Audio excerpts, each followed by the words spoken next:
Hello guys! For today's video, gagawa ako ng Choco Pops. Tara at simulan na natin. Cream o biscuits, lollipop stick, white chocolate, at pearl and sprinkles. Lahat ng biscuits guys, hahatiin natin ito sa gitna. Ito yung una natin gagawin.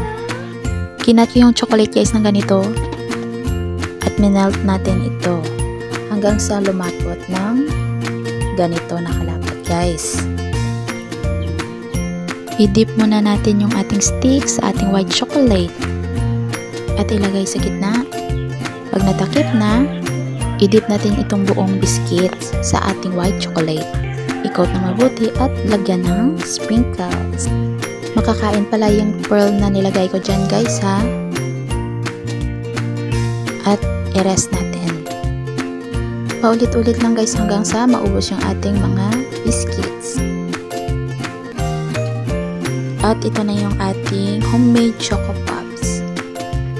And that's for today's video guys. Thank you for watching. Goodbye!